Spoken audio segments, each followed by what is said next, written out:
It appears Marvel Comics do indeed have a mega hit on their hand with Ultimate Spider-Man. I believe they've already announced that it's gone to a third printing, and this is absolutely a win for comic book shops. Not quite a win on the level of like House of X Powers of 10, the last time Jonathan Hickman absolutely lit a fire under Marvel Comics fans, because that was a weekly series where it was bouncing back and forth, and we basically got it for 3 months straight.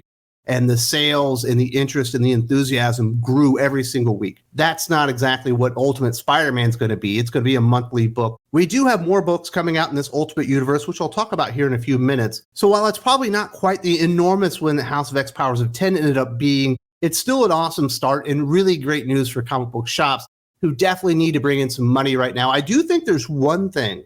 I would love to hear from comic book retailers if I'm wrong or right on this one. I think one of the real reasons it's going to be hard to get like the super mega hit and get sales really up right now is I don't think there's like a lot of money flowing around in comic book retailers. It's a bit harder to borrow right now. A lot of retailers probably have a lot of money invested into the stock that they haven't sold. So there's not just like a ton of money just lying around to go out there and speculate that, you know, maybe Ultimate Spider-Man will end up being that huge seller. So let's order 2 or 3 times more than we normally would, in anticipating that this could be a breakout hit. I don't think people were able to do that because I just don't think with today's comic book environment and economic environment just overall, that money is just floating around. And it's probably one of the things the comic book industry is going to have to overcome the next few years. Marvel has its first big comic of the year with the new Ultimate Spider-Man #1 proving to be a success with critics as well as cash registers. Ultimate Spider-Man by Jonathan Hickman and Marco Checchetto was announced as having sold out and receiving a second printing on the same day it went on sale. Ultimate Spider-Man #1 wasn't the first issue of a new Spider-Man series, but the launch of Marvel's revised Ultimate line, an event that has been teased by 2 earlier projects last year, Ultimate Invasion and subsequent Ultimate Universe. And I have been doing a fair amount of research on what's going on with Ultimate Spider-Man and what the response was. Obviously, I know the response was very positive because I did a review recommending the comic book, and people didn't think I recommended it hard enough because they loved it so much more than I did. There just weren't a whole lot of people that were down on the comic book just in general. But I also saw that a lot of comic book retailers, most of them ordered above what they normally would based on their pull list, you know, because they have calculations based on, you know, if I've got 10 subs for the book going into it, I'll order this many on a #1 issue in hopes that I'll be able to sell out of that. But they didn't order like through the roof on this one. And I do think that's one of the reasons that we saw basically nationwide. This comic book essentially just sold out like almost immediately. You couldn't get variant covers. You couldn't get the A cover. Basically, all of it was sold out because for an Ultimate Spider-Man #1 book with a big name creator like Jonathan Hickman and what I consider a superstar artist like Marco Checchetto, comic book shops probably could have anticipated this would be an enormous hit, but they haven't had anything like this for such a long time. And there was apparently tepid interest, at least from the subscribers and your pull list customers, that they didn't really know what they had on their hands, which is unfortunate because they did have a couple of preview books, or not really preview, but lead-in titles with Ultimate Invasion and Ultimate Universe, but they weren't like amazing. They didn't set it up and go, this is a book that you have to read. It wasn't like DC Universe Rebirth, you know, where you had that Jeff Johns book with all the artists and you saw Wally West return and he gets that emotional moment with Barry Allen with the hug and crying. I was crying. You were crying. Oh my goodness. DC Rebirth is exactly what I've been looking for. Now, I do believe a lot of Spider-Man fans were looking for a return to Peter Parker and Mary Jane being married as the status quo and having kids. And that was all very exciting,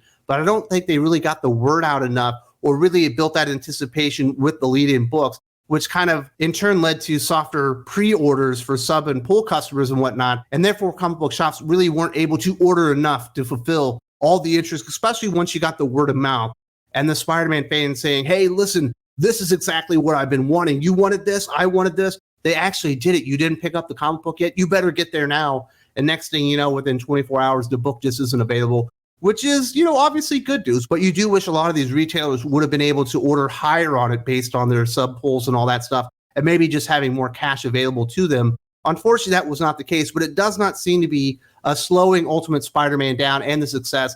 And this is just a huge win for comic book retailers because they're not sitting on stock. They got to sell through all of it, not just the A cover, but all the variants and all that stuff. Obviously, those go for a higher price and whatnot. So this is a huge win all around and hopefully a harbinger of better things to come in 2024.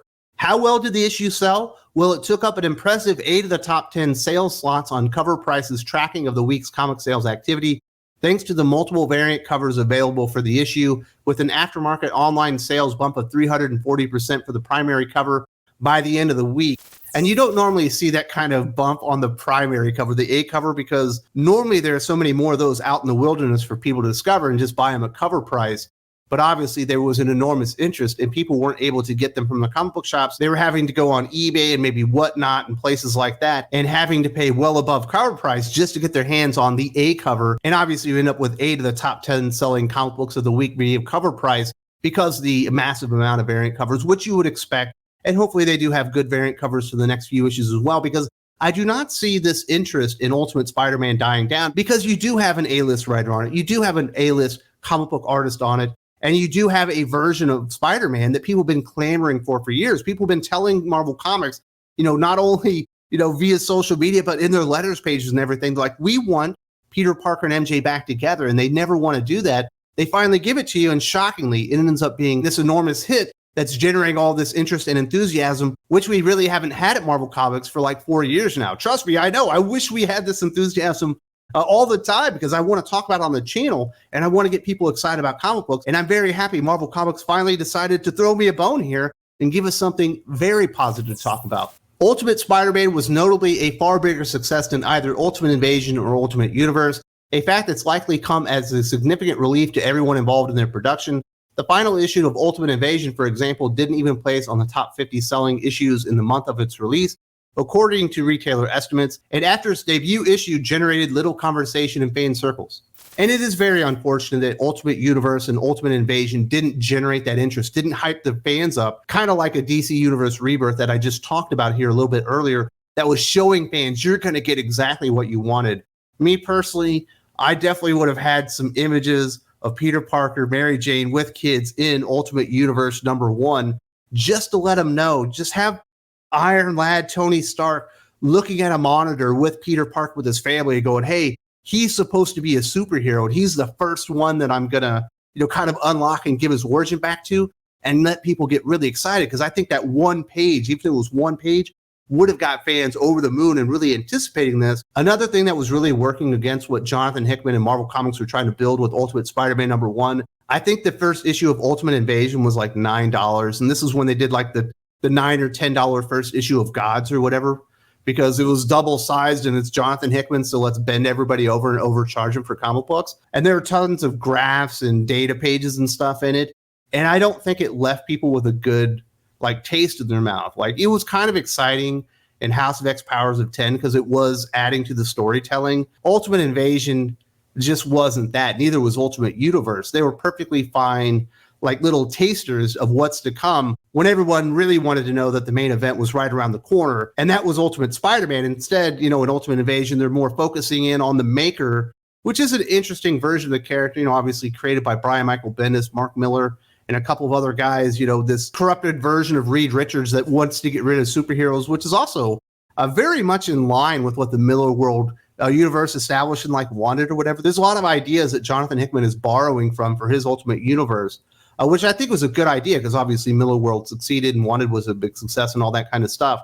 But they didn't highlight Ultimate Spider-Man in those books. And that's unfortunate because comic book shops probably should have made a lot more money on this first issue, but there just wasn't enough enthusiasm generated by the two books that were kind of leading into this, unfortunately. It's an interesting thought experiment to wonder just what would have happened if Marvel had brought back its Ultimate line, not with the comics dedicated to advertising the Ultimate line, but with an Ultimate Spider-Man #1, and simply made a statement that it was unconnected to any previous continuity in the process or left any narrative explanations until later.